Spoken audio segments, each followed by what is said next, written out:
video. Listo, ahorita el Zoom dice recording in progress. Bueno, jóvenes, entonces vamos a iniciar en el problemita, ¿sale? Si ustedes se acuerdan, principalmente lo que hicimos el día de ayer fue tratar de entender qué es lo que me estaban tratando de decir con todo este problema.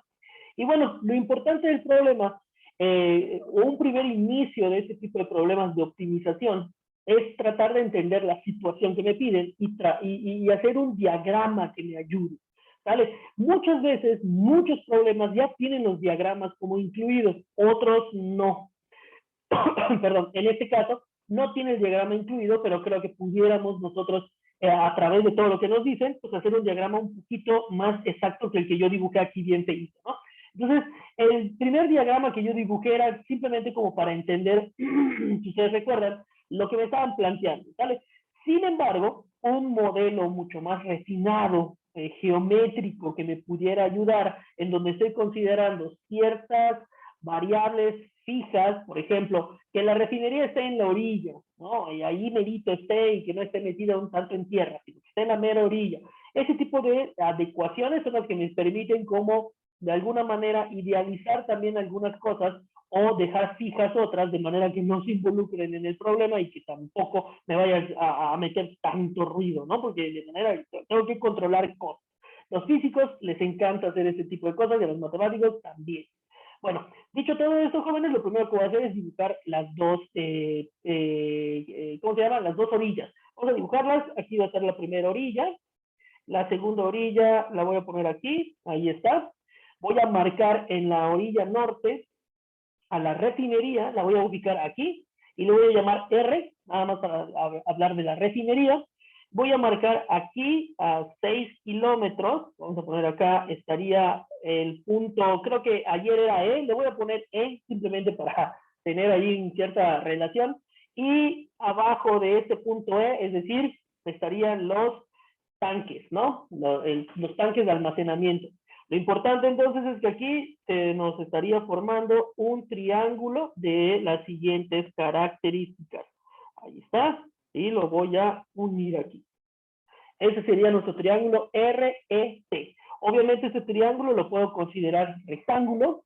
Las dimensiones de ese rectángulo, de ese triángulo rectángulo, perdón, sería que este segmento mide 6 kilómetros, obviamente, kilómetros, ahí está. Ese segmento ET mide 2 kilómetros.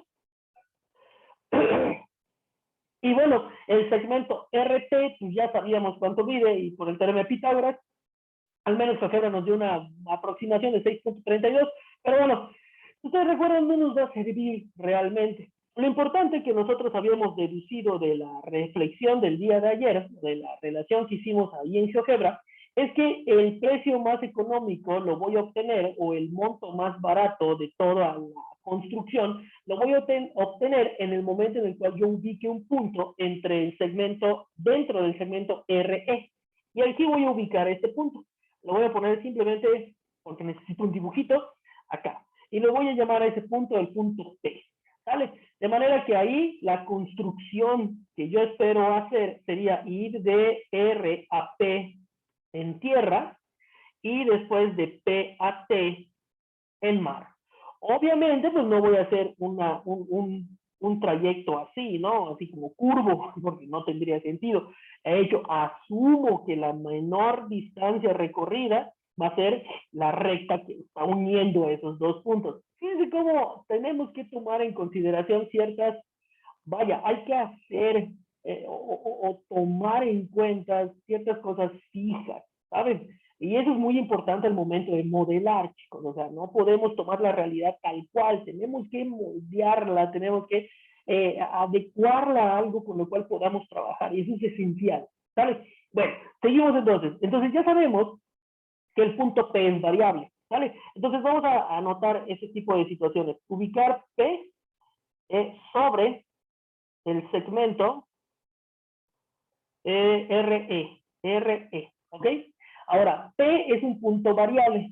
P, entonces, el punto P solamente va a poder estar entre 0 y 6, o mejor dicho, la distancia que hay de R a P va a medir de 0 a 6 y esa va a ser la variable que voy a definir, ¿vale? Entonces vamos a definir nuestras variables, sea, y voy a poner x, por decir una variable, y recuerden, si defino una variable, la variable tiene que ser medible, por eso es variable. Si yo pongo x igual a RP, ojo, RP es un par de puntos. Tengo que hacer la aclaración a qué me estoy refiriendo con mi variable y tiene que medir algo. Temperatura, presión, trabajo, altura, en este caso ya longitud, y tiene que tener unidades. Si es medible es porque tiene unidades, o mejor dicho, tiene unidades porque es medible. En este caso, lo que me interesa es que X sea la longitud del segmento RP. RP, ¿ok? Entonces aquí voy a poner a la X. Recuerden que todo el segmento RE era igual a 6 o 6 kilómetros, de manera que el segmento PE, este tendría que medir 6 menos X. ¿Sale? Entonces esto es importante, vamos a ponerlo acá. PE va a medir entonces 6 menos X. ¿Por qué defino X de esta manera? Porque ese es el punto que voy a mover. Es bien importante que en estos problemas de modelación ustedes noten qué varía, pero además cómo varía. Y esto de cómo varía implica encontrar el dominio de mi variable. En este caso, chicos, por ejemplo, aquí lo que yo tendría que considerar es que X está de 0 a 6. ¿Sale? Es bien importante, porque X no puede valer ni negativo, ni puede valer más de 6. Lo más que puede valer es 6 en el momento en el cual llegue a este punto. Y puede valer 0 porque puede estar sobre este punto, a lo cual la distancia recorrida sería solamente por tierra. Pero si X está sobre E, o X, mejor dicho, vale 6, quiere decir que este punto P está coincidiendo con E, de lo cual tendría que el recorrido ir por los catetos de mi modelo forma triángulo rectángulo. ¿Ok? Va. Entonces, lo que yo necesito ahora es establecer mi función objetivo. Recuerden que esa es la parte importante de todo el problema. La función objetivo va a ser esa función que me va a permitir encontrar lo que me están pidiendo. En este caso, me están pidiendo el costo para gastar lo menos posible. Entonces, lo que quieren es money, dinero, saber cuánto cuesta construir o ubicar el punto P, ¿vale? ¿Y dónde lo vas a ubicar para que gastes menos? Siempre y cuando tomes en consideración estos diferentes valores, perdón, ahí, caché todo. No, los montos por tierra y por agua. De manera, jóvenes, que voy a definir una variable costo. Y esta variable costo, lo voy a escribir por el momento así, tiene que ser el costo por tierra más el costo por agua. Lo puedo establecer de esta manera. Ahora, estos dos costos por tierra y por agua necesito establecerlos en términos de mi variable que acabo de definir. De manera que la función costo dependa de X. No se vale, o mejor dicho, no es que no se valga, sería muy difícil poder definir la función en dos variables. Porque uno, no estamos en cálculo vectorial, en cálculo de varias variables, y además porque la función objetivo la voy a derivar, chicos. Lo que yo quiero con la función objetivo realmente es posteriormente aplicarle el cálculo y ahí voy a establecer entonces, o voy a determinar si tengo un máximo o tengo un mínimo. ¿Ok? Entonces, necesito el costo por tierra, pero establecerlo en función de mi variable independiente. ¿Ok? Entonces, ¿cuánto me cuesta ir por tierra? Bueno, pues ir por tierra implica este segmento hasta donde está ubicado P. Y eso está bien fácil, ¿no? Porque el costo, recuerden, es cuántos kilómetros por el precio que te cuesta construir cada kilómetro.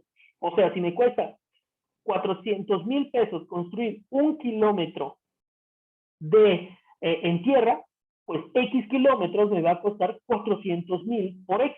Y vamos a utilizar, vamos a poner todo, porque bueno, vamos a utilizar los miles, ¿vale? Vamos a poner mejor los miles para ver si podemos hacer menos cuentas. ¿Ok? Entonces voy a tener que el costo por tierra va a ser 400 por X, más el costo por agua. Ahora, si yo me ubico en el punto P, ir por agua requiere ir por este cateto.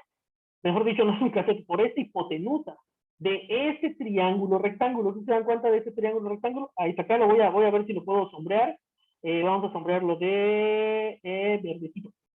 Este triángulo es el que estoy, voy a ver qué pasa con ese triángulo. Ahora, si ese triángulo lo tengo ahí, puedo asumir que es triángulo rectángulo. Por lo tanto, ya sé cuánto valdría la hipotenusa, ¿no? ¿Por qué? Porque este segmento vale 2, este cateto, y este cateto, que es el que no tengo tampoco, pues depende de X. Y ahí ya logré hacer que este segmento también vaya a depender de X.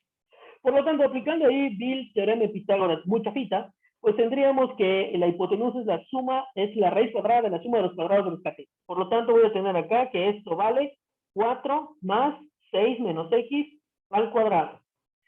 Está de más decir, ojalá que esté de más decir, que no puedo sacar raíces cuadradas porque se están sumando. ¿Ok? Ahora, decir, esto es 2 más 6 menos X. No van a hacer eso, muchachos. Están sumándose, no puedo sacar raíces cuadradas. Por lo tanto, el precio que voy a pagar por ir por agua va a ser 800 miles multiplicado por la longitud del segmento o del cuánto voy a recorrer de distancia. Pues en este caso vas a recorrer 4 más 6 menos X al cuadrado. ¿Y qué creen? Automáticamente, con esta situación que acabo de describir, pues ya logré una función que depende de mi variable independiente que yo definí previamente. Lo complicado a veces de este tipo de problemas es que en ocasiones se tiene que entender muy bien qué es mi variable, cuál es mi variable independiente y cuál es la dependiente. Y obviamente, cuando yo defino una variable, tengo que darme cuenta que esa variable debe de tener sentido en el problema, pero además lo que yo vaya, cómo yo vaya a construir mi función objetivo, debo decir que dependa de esa variable, porque si no depende de esa variable, pues no tiene sentido mi función objetivo, muchachos.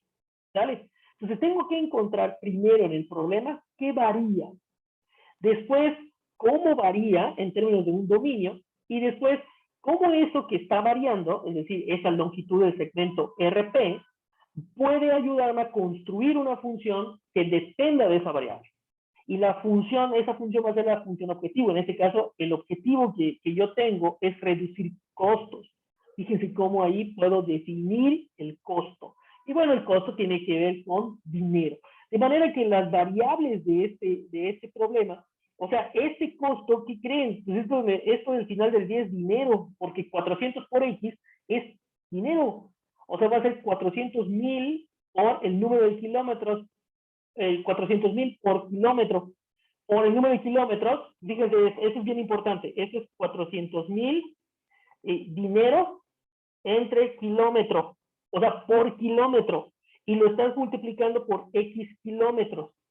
O sea, mis unidades se cancelan y lo que me va a quedar como resultado de de utilizar estas variables, o mejor dicho, este producto es dinero. Dinero más dinero le sigue quedando dinero. Y eso es bien importante también, jóvenes, porque no puedo sumar dinero con distancia o distancia con tiempo. No tiene sentido. Entonces es bien importante que ustedes tengan en consideración qué unidades están trabajando. ¿Sale? Entonces, bueno, esto ya es un pequeño aclaración para que vean que tiene consistencia mi problema. Ahora, ¿qué es lo que sigue? Pues necesito encontrar el mínimo de esta función. Es decir, y cuando yo encuentre el mínimo, lo que me va a dar es el punto mínimo, o sea, me va a dar un valor C, me va a dar un valor C, que va a ser el punto mínimo. Pero cuando este punto, como es mínimo, lo evalúe en la función costo, pues, ¿qué creen? Voy a obtener el valor costo mínimo. Recuerden que una cosa era el punto mínimo y otra cosa era el valor mínimo. El valor mínimo estaba asociado con la evaluación del punto mínimo. ¿Sale? Entonces voy a obtener un punto mínimo para x, una x que va a ser mínimo, y aún me faltaría evaluar en la función objetivo para ver cuál es el valor mínimo. ¿Sale? Estamos en eso. Estamos utilizando todas las herramientas que desarrollamos en el momento de que vimos la teoría. Vaya. Entonces, pues lo que me pasa aquí es que tengo que derivar este bicho. Entonces, pues ahí está fácil. Esto es la derivada de estos 400. Aplico todas mis reglas de derivación que ya me sé de pe a pa. Este 4 más 6 menos x al cuadrado, eso es la 1 medio, ¿están de acuerdo? Entonces la derivada de eso es 1 medio por 4 más 6 menos x al cuadrado a la menos 1 medio.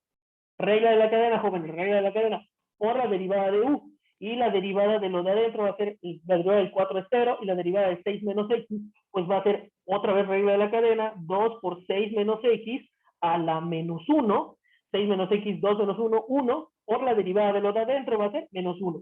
Ahí está. ¿Muy rápido? ¿Se entendió? ¿Cómo derivamos? ¿Está bien?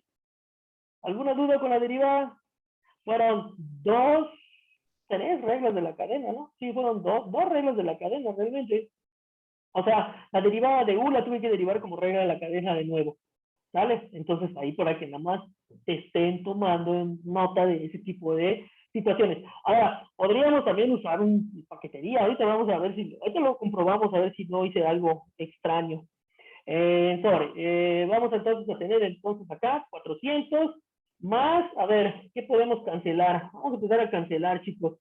Vamos a empezar a cancelar. Este 2 se cancela con este 2. Este menos de aquí lo puedo poner delante. O sea, me quedaría menos 800 que multiplica a 6 menos x, pero estaría dividido todo esto entre la raíz cuadrada de 4 más 6 menos x al cuadrado. Ahí está. Es decir, este que estaba a la menos 1 medio, lo bajo de una vez. Este 6 menos x está multiplicándose por este 800, este 2 se canceló con este 2, este negativo, aquí está. ¿Listo? ¿Va?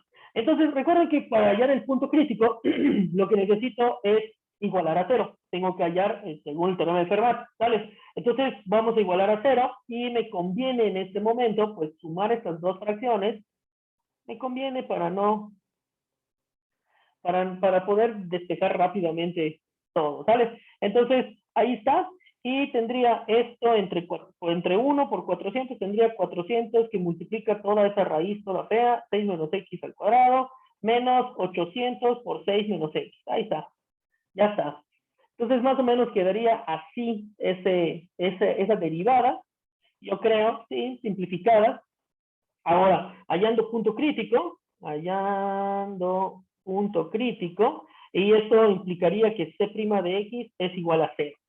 El punto que me queda aún tendría que buscar si es mínimo o máximo, ¿vale? Y ahí puedo utilizar mis criterios de la derivada. El criterio de la primera derivada y el criterio de la segunda. Creo que les conviene más el de la segunda porque sea más rápido. ¿Estoy yendo muy rápido, muchachos? Avísenme. ¿Sale? ¿Hasta aquí estamos bien todos? ¿No están asustados aún?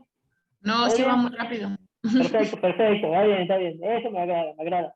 Igual a 0, chicos, suponiendo que lo de abajo nunca es 0, de hecho nunca va a ser 0, el denominador, en el momento en el cual yo iguale esta función a 0, se va a cancelar el denominador y lo único que me quedaría serían 400 aquí, multiplicado por esa raíz, 4 más 6 menos x al cuadrado, menos 800 por 6 menos x, y esto estaría igualado a 0.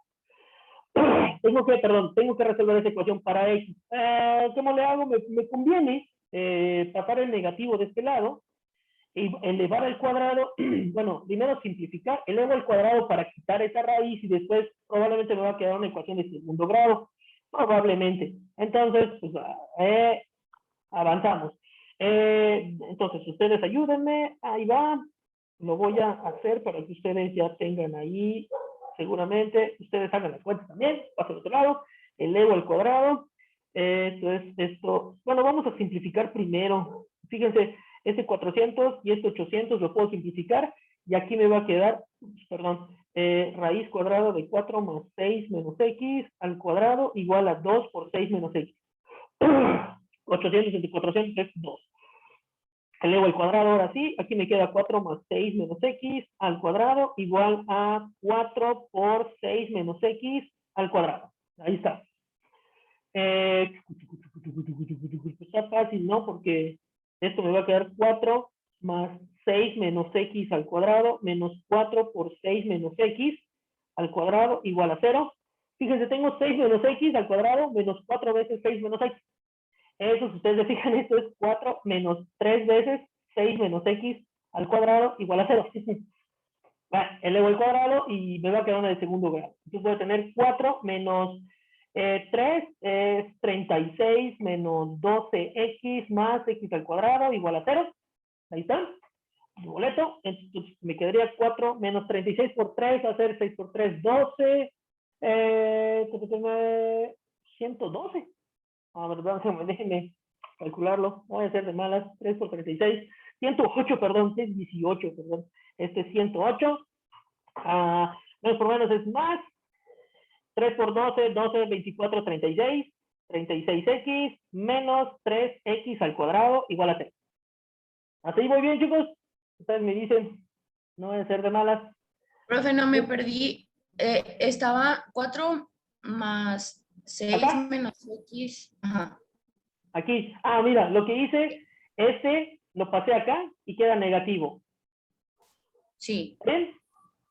Entonces, Ok, ya, más o sea, menos 4 por 6 menos x cuadrado, más 6 menos x cuadrado, 3. Exactamente, exactamente. O sea, lo que tienes acá es un 1, 6x menos 6x al cuadrado. Aquí tienes menos 4, 6 menos x. Otra opción, si tú quieres verlo también diferente, perdón, factorizas y reduces términos semejantes. Pero es como que tuvieras un x y aquí menos 4x. Entonces te va a quedar menos 3x. Pero el bichito nada más va a quedar ahí raro. Otra opción, si les dificulta mucho así o no les gusta así, eleven al cuadrado, reduzcan términos semejantes y deben de llegar a lo mismo. Deben. A ver, perdón, voy a tomar un poquito de agua. Ahora, si se fijan en esta ecuación que yo tengo, voy a reducirla, pero antes le voy a cambiar el signo para que no me quede negativa la cuadrática. Entonces voy a tener 3x al cuadrado menos 36x y 4 menos 108 me va a quedar menos 104, pero cuando yo le cambio el signo, más 104, igual a 0. Creo que sí. Creo que sí. Y 104 no se divide entre 3 y no puedo dividir entre 3. 36 sí se podría. Bueno, no nos vamos a complicar tanto, muchachos. Vamos a echarle ahí los, ¿cómo se llama? La calculadora. O sea, la calculadora a esta puedo resolver ecuaciones de segundo grado. A ver, aquí están las ecuaciones, funciones. Sí. Voy a resolver una polinomial de segundo grado. Esta calculadora está padre porque puedo ponerle los coeficientes y automáticamente me da la raíz. ¿Sale? Entonces vamos a ver, ojalá que sean raíces reales. El coeficiente de la A es 3, el coeficiente de la B es menos 36 y el coeficiente independiente es 104. Le doy Enter y muy bien. Listo, muchachos. X1 me queda que es 18 más 2 raíz de 3 sobre 3.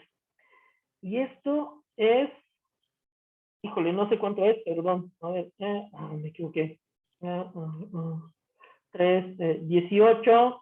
Híjole, otra vez lo volví a regar. Y, perdón, y x2 es igual a 18 menos 2 raíz cuadrada de 3 sobre 3. ¿Sale? Entonces, ahora déjenme decirles cuáles son los valores en aprox. ¿Sale? X1 aprox es 7.15. Este es X1. Y X2 aprox es 4.84. Listo. Y entonces, ahora ya tengo dos puntos críticos. ¿Sale? Ahora, recuerden, algo muy importante. Perdón, ¿hasta aquí estamos bien todos? ¿Todos llegamos a lo mismo? Sí. Perfecto. Recuerden que estoy hablando de kilómetros. ¿Sale? Ahí tengo mi variable kilómetros.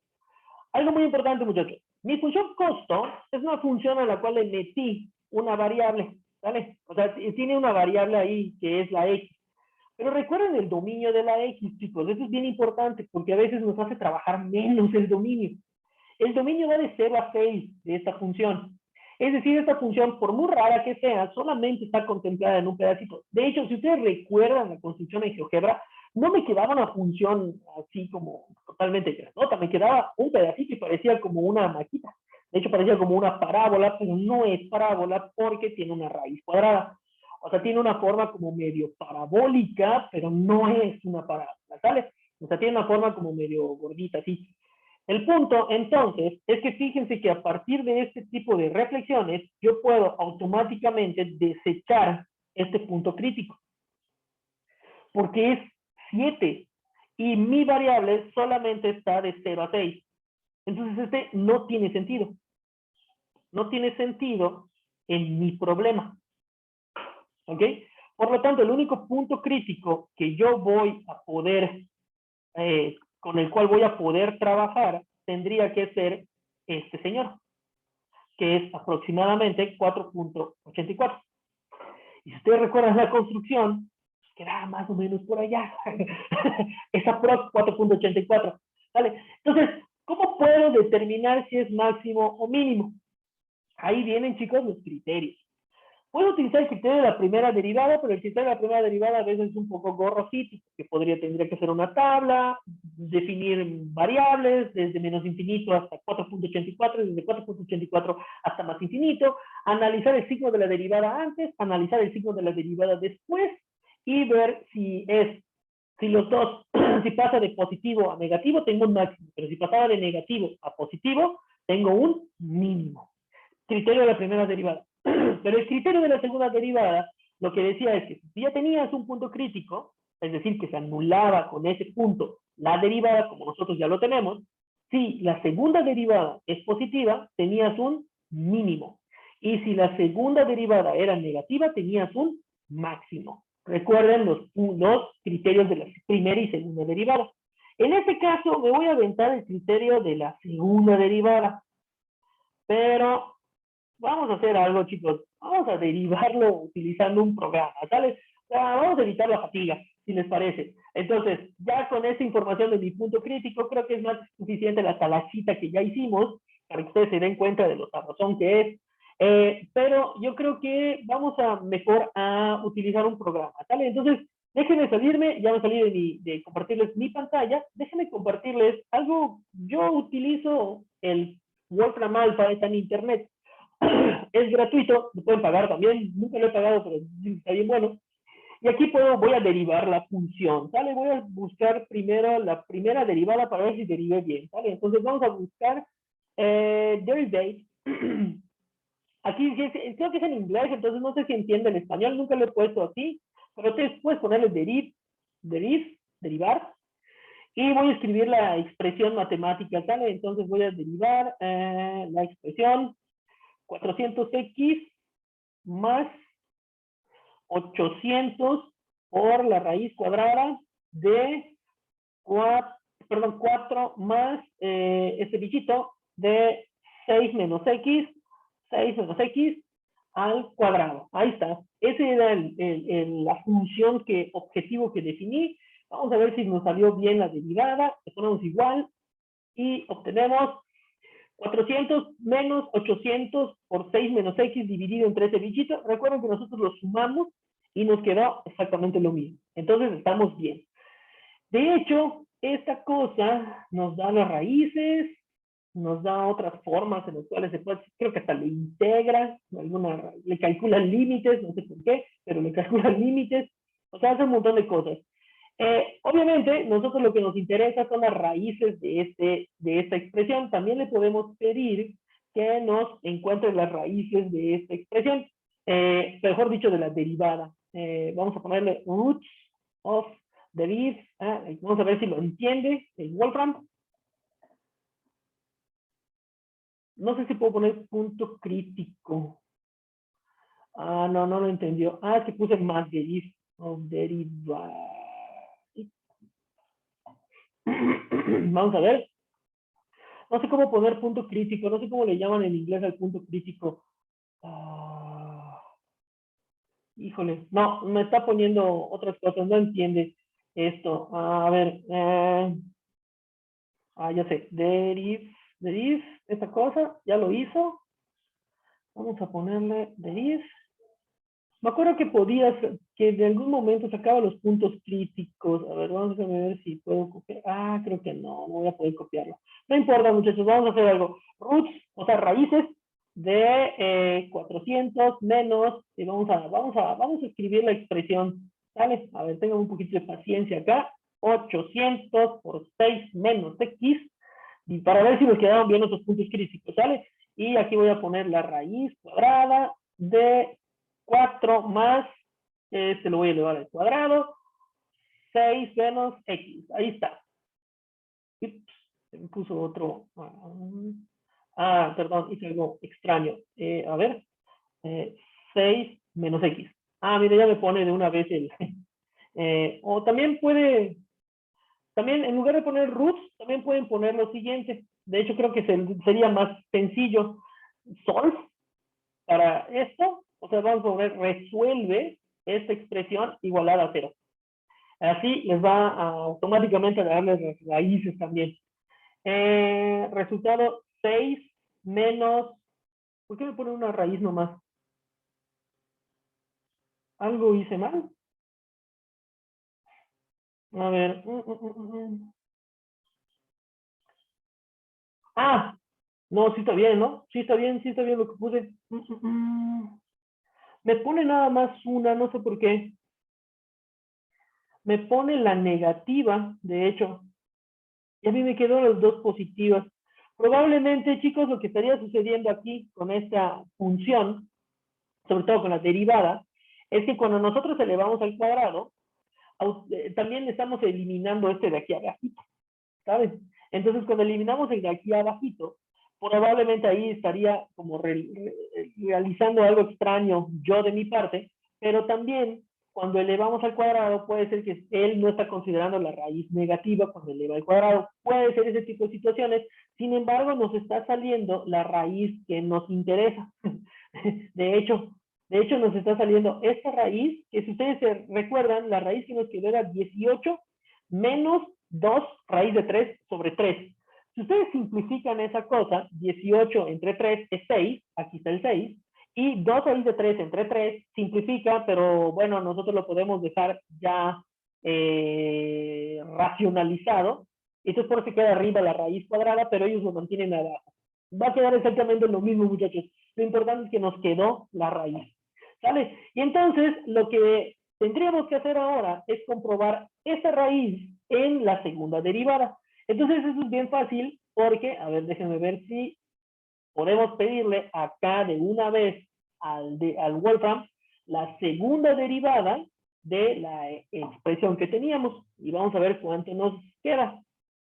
A ver, 400x second derivate. Ok, déjenme copiarla, ¿sale? Entonces la segunda derivada es c biprima, es 3200 dividido entre x al cuadrado menos 12x más 40 elevado a la 3 medios.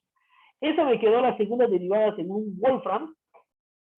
Y vamos ahora a sustituir el valor que me quedó utilizando las raíces esas que me quedaron de las raíces de este polinomio. Al resolverlo, lo voy a evaluar a la segunda derivada con la esperanza de que me quede positivo. Si la segunda derivada evaluada en el punto crítico es positiva, entonces el punto crítico es, perdón, tiene que quedar negativa, ¿verdad? Para que sea mínimo, usando el criterio de la segunda derivada. Entonces, déjenme de compartir esta parte, lo voy a dejar de compartir, me voy a regresar ahora sí a mi pantalla de la tablet para terminar ahora el problema. Copié la segunda derivada y bueno, utilizando el criterio de la segunda derivada, chicos, voy a evaluar en la segunda derivada la expresión 18 menos 2 raíz cuadrada de 3 sobre 3. O si ustedes quieren, el 6 menos 2 raíz cuadrada de 3 sobre 3. También puedo evaluar ese, que es exactamente lo mismo. Y pues vamos a ver cuánto nos queda, ¿sale? Entonces, voy a utilizar mi calculadora. Ayúdenme, por favor, no sean malitos. A ver, voy a poner acá el 1, 3000, a ver, en una fracción, 3200. ¿Dónde la voy a evaluar? En la segunda derivada. Es decir, este punto lo voy a poner aquí, en el valor de X. ¿Sale? Entonces abajo voy a tener, así, acá voy a tener X al cuadrado. Híjole, va a ser medio gachito esto, pero bueno, vamos a escribirlo. Vamos a ver si podemos. 18, afortunadamente esta cosa, menos 2 raíz cuadrada de 3, dividido, no sé qué hice. A ver, vamos a ponerlo otra vez. Voy a abrir acá, abro aquí. 18 más 2 raíz cuadrada de 3, abajo va a estar el 3, cierro, elevo al cuadrado. Bien, menos 12, que multiplica, abro paréntesis, abro este, arriba es 18 más 2 raíz cuadrada de 3, dividido entre 3. Sí, ¿está bien? Menos 12 más 40. Cierro paréntesis y esto lo elevo a la 3 medios.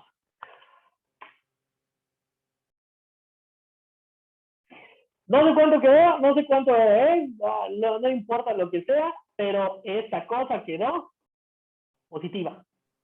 Me Profe, quedó 259. ¿Perdón? no era con 18 menos 2 raíz de 3 sobre 3. Le puse positivo, ¿verdad? Perdón, Sí. ya me equivoqué acá, le puse positivo, era negativo. Tiene que quedarme positivo para que sea mínimo, ¿no? Menos, sí, y quedó positivo otra vez. Volvió a quedar ya, ahí está, 18 menos 2 raíz cuadrada de 3, todo ese dicho, y quedó positivo. Entonces, chicos, como la segunda derivada es positiva, quiere decir entonces que x igual a 18 más 2 menos 2 raíz cuadrada de 3 sobre 3 es mínimo. Listo. Ahora, ese es el punto donde debo de poner al punto P en mi recorrido al salir de la refinería. Es decir, el punto donde debo ubicar a este punto P tiene que estar a 4.84 kilómetros de la refinería. Y terminamos, muchachos. Ahora, si ustedes quisieran comprobar cuánto les va a costar de dinero, es decir, cuánto ahora va a costar construirlo con ese mínimo, pues lo único que tengo que evaluar es este valor en la función costo. O sea, ahí sí no voy a evaluarla en la función derivada. Ya encontré el valor. Necesito ahora hallar cuánto me costaría. Pero como ya sé que es el valor mínimo, solamente evalúo directamente en la función para saber cuánto voy a gastar ahora sí. Chicos, jóvenes, ¿alguna pregunta? Faltaría calcularlo, ustedes pueden calcularlo sin problema. O sea, esto es lo que me costaría el menor costo de la construcción. De la construcción. Ahí está. Eso es lo que me va a costar, lo menos que me va a costar. Ustedes van con el jefe, le dicen, mire, póngalo aquí, y lo que le va a costar es esto. Obviamente, en una construcción real, probablemente sea más caro o a lo mejor queda más barato, no lo sé, pero al menos ustedes ya tienen una respuesta para dónde poder poner a ese punto P. ¿Sale? ¿Alguna pregunta, chicos? ¿Alguna situación que no haya quedado clara? ¿Algo que no haya quedado del todo más o menos? No se preocupen mucho por eso que nos quedó en el Wolfram a veces hace aproximaciones, también, nosotros lo hicimos a manita, nos salieron 2 valores, sin embargo, siempre tuvimos que descartar uno, probablemente lo que estaría pasando es que aquí nos estamos, quizás el Wolfram no está considerando las raíces cuadradas como el positivo o el negativo, o a lo mejor alguna de ellas la está considerando como no válida, ¿de acuerdo? Porque nosotros nos echamos un denominador, si no se acuerdan. También recuerden que por los puntos críticos no nada más es donde la derivada vale 0, sino también donde no existe. Eso de hecho me faltó hacer mención, donde no existe. Donde no existe también puede ser un punto crítico. Sin embargo, no lo evalué porque esta raíz cuadrada nunca se va a anular, porque este es positivo y este también es positivo. Entonces ahí no va a poder anularse y por eso no lo consideré. Solamente consideré donde vale 0. Pero ese detallito me lo salté, perdón, ahí por ese pequeño detalle, esa pequeña omisión. Debo de analizar donde vale 0 o donde la derivada no existe. Entonces, aquí en este tipo de problemas, chicos, yo siempre recomiendo utilizar el criterio de la segunda derivada porque puedo resolver fácilmente eso. A algunas ocasiones la derivada no queda tan bonita, pero bueno, supongamos. Sí, Rubí, ¿tienes alguna pregunta? Sí, profe, yo en la parte donde estaba sacando la función objetivo, ya que se va a derivar, ahí me perdí también. O sea, lo estaba siguiendo, pero como estaba apuntando, ya no, por estar apuntando así todo lo que iba apuntando usted, se me fue y no, me perdí cuando empezó a derivarlo. Ah, cuando la ¿Qué empecé a derivar. pasó? Ajá. O sea, aquí. Que estaba en C de X igual a, ajá, sí hay. Ah, cuando derivé. Ah, pues simplemente utilicé la regla de la cadena, Rubí. Fue pura regla de la cadena. Entonces, tienes aquí una suma, entonces voy a derivar la suma. Primero derivo 400x, la derivada con respecto a x. Obviamente aquí estoy calculando la derivada con respecto a mi variable independiente. ¿Vale? Entonces, la derivada va a ser 400. Y aquí, esta expresión, la siguiente expresión, recuerda que esto es equivalente a 800 por 4 más 6 menos x al cuadrado a la 1/2. Digo poner a la menos 1/2, no, es a la 1/2. A la 1/2. ¿Vale? Y para resolver esta derivada, utilicé la regla de la cadena. El 800 es una constante, esa siempre la voy a poner, y derivo esto. Entonces aquí tienes u a la 1/2. Entonces ahí vamos a derivar primero la u, que sería 1/2 por u a la n menos 1. En este caso sería 1/2 menos 1 menos 1/2 por la derivada de u. No se te olvide eso. Entonces la derivada de lo de adentro. La derivada del 4 es 0, no la pongo, y la derivada de 6 menos x al cuadrado, en lugar de desarrollar o de, ¿cómo diríamos? Resolver el trinomio o de desarrollar el binomio al cuadrado porque me queda un trinomio, lo hago también por la regla de la cadena. Esto es nuevamente es u al cuadrado, entonces me va a quedar, derivas primero u, que sería 2 por u a la n menos 1, que sería 2 menos 1, 1, y por la derivada de lo de adentro. Y la derivada de lo de adentro, la derivada del 6 es 0, y la derivada de menos x es menos 1. Y lo único que hice después fue simplificar. Este 2 se cancela con este 2, este menos 1 se pone al principio, y este 800 lo dejo acá, este 6 menos x se quede arriba, y toda esta expresión, como tiene potencia negativa, lo ponemos en el denominador. Se acabó. El siguiente paso que yo hice fue simplemente sumar estas dos fracciones. Recuerda que el 400 tiene denominador 1. Tu mínimo común múltiplo sería este bichito, y este bichito entre este por el de arriba. Y ¡pum! Queda esto. Después igual a 0. Y el resto de la historia. ¿Cómo ven? ¿Más o menos, Rubí? Ya lo entendí. Sí, Perfecto. gracias. Es simplemente derivamos ahí al final de cuentas. Recuerden, chicos, también están la paquetería. Yo he usado el Wallpaper, está padre, es interesante. También hay otras, hay uno que se llama Symbolab. Ustedes deben tener Photomat en algún momento, seguramente lo han escuchado. Vaya, comprueben, chicos, comprueben. Créanme que lo más importante en este tipo de problemas no es que sepan derivar. O sea, eso ya se asume que ya, o sea, derivan. Y entonces ahora sí podríamos eh, pues básicamente como saltarnos ese pequeño detallito técnico que es más algorítmico, y porque lo que al final de cuentas resulta mucho más interesante e importante de hacer es la función objetivo. Créanme que en muchas ocasiones lo más difícil, y lo repito, es la función objetivo. Y lo demás es, ya tengo la función objetivo, ya tuvo, o sea, solamente es un proceso de derivas, hay aspectos críticos, ves si es máximo o mínimo, y pum, listo. Justo lo que yo hice acá. Aquí me permití aventarme en la talachita. Pero incluso, jóvenes, pude haberlo metido de una vez al Wolfram. Dime cuánto es la derivada, porque lo que me interesa ahorita es el dato, no es evaluar, por ejemplo, si saben derivadas. Ya lo asumí, ustedes ya pasaron el curso anterior, entonces eso ya podemos decir que está ya está superado, por decirlo de esta manera. Obviamente podemos tener algún detalle algebraico, eso sin duda, pero al final del día, pues eso lo podríamos considerar como ya visto, y ahora lo que me interesa a mí es que ustedes puedan desarrollar estas ideas alrededor de todos los diferentes modelos matemáticos que puedan surgir, ¿vale? Ahora, si no hay ninguna otra pregunta, si alguien tiene alguna otra pregunta, ¿no? ¿No? Ok. Quisiera que ustedes pensaran en un problema más.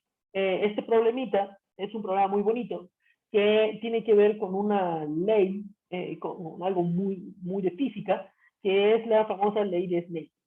Esta ley de Snell, este señor tenía unos trabajos en óptica.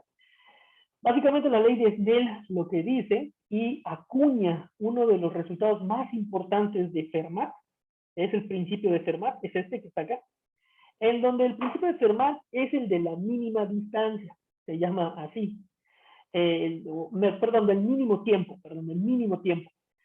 Básicamente el principio de Fermat lo que dice es que la luz cuando viaja lo hace de una manera óptima. Vaya, la luz no va a gastar recursos de más. La luz no es tonta, vamos a ponerlo también así, en ese sentido. La luz, cuando viaja o cuando se transmite, siempre lo va a hacer usando el mínimo tiempo. Bien abusada la luz. No se va a andar con nimiedades, por decirlo así. No va a perder su tiempo. ¿Por qué? Porque hay una cuestión también ahí de optimización de recursos, ¿saben? Entonces, bueno, el principio de Fermat afirma eso que ustedes están leyendo ahí, la trayectoria real que sigue un haz de luz o un rayo de luz entre dos puntos diferentes es aquella que emplea un tiempo mínimo en recorrerla.